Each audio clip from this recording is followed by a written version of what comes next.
we are releasing this 10-point manifesto. The first one is that we want a 5% budget allocation at the center and at the state level for persons with disability. Our second demand is that health insurance should be accessible for all. Our third demand is that public buildings should become accessible within a period of 3 years.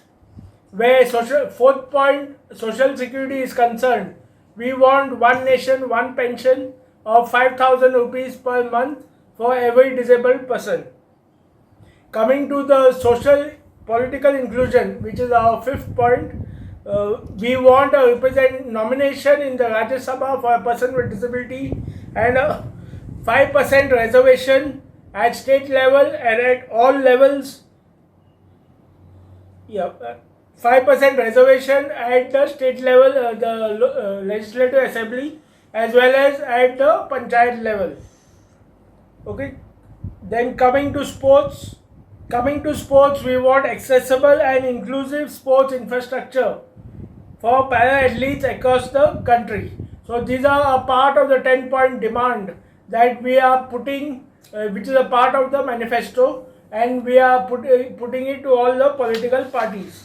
The second point that we would like to highlight today is that the Election Commission of India has come out with a directive to political parties that derogatory language to persons with disabilities should not be used by the political parties. It is a criminal offence as well as a code of conduct, a violation of the Model Code of Conduct if any derogatory language is used towards persons while referring to persons with disability or while referring to the opposition candidates. The third point that we would like to highlight today is also that we are happy to announce that 3 months back, the Chief Disability Commissioner, New Delhi, has issued a circular that where the buildings are not accessible for persons with disabilities, the government officers should come down to the ground floor to attend to the issues of persons with disabilities. Although 3 months have passed, this is not being implemented in Goa by the government departments. So we have returned to the State Disability Commissioner to direct all government departments to ensure that the order of the Chief Disability Commissioner is followed.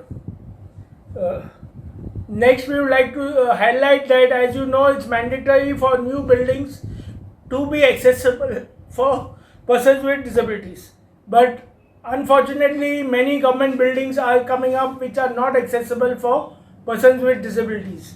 For example, the newly renovated Kala Academy is not accessible for disabled. The Darbar Hall of the Raj Bhavan is not accessible for disabled.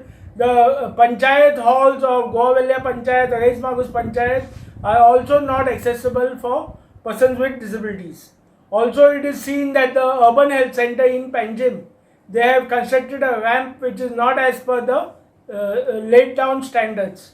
So we have returned to the State Disability Commissioner asking him to take strict action against the officials concerned for building infrastructure which is not accessible for persons with disabilities. And lastly, coming to the increase in the road accidents in Goa, we have seen a lot of road accidents happening in Goa. Last 2 months, about 54 persons have met with fatal accidents, and which is a very big amount, very serious amount, which the government has to take cognizance of. Now, fatal accidents means somebody is disabled for life, and either death in the family or a disability in the family affects the full family, and the government should take a very serious note of these road accidents. If you go from the message circle to the Kala Academy on the Dayanand Bandodkar Marg in the smart city of Panjim, you will see that there is not a single zebra crossing or a pedestrian crossing for persons with disability, for elderly, for pregnant women, who comprise of 8 to 10% of the population. So we request the concerned authorities to do something on the matter, to take this road accidents issue very seriously. सगळे सगळें. State national level parties and regional parties. Okay. तुम्ही म्हटलं की तुमकां राज्यसभाच्या नॉमिनेशना खातीर reservation जाय म्हणून. सो कशें कितें गोंयांतल्यान जाय काय खंयसून जाय? No, all India. All India they should nominate one person to the Rajya Sabha. Is there census of these disabilities? Census of 2011 is there. The present one is not yet done, but UDID cards have been issued to persons with disabilities. So more or less we know the figures which are there of persons with disabilities at the state level and national level. Okay, and the election commission also is having a separate list of the voters with disabilities.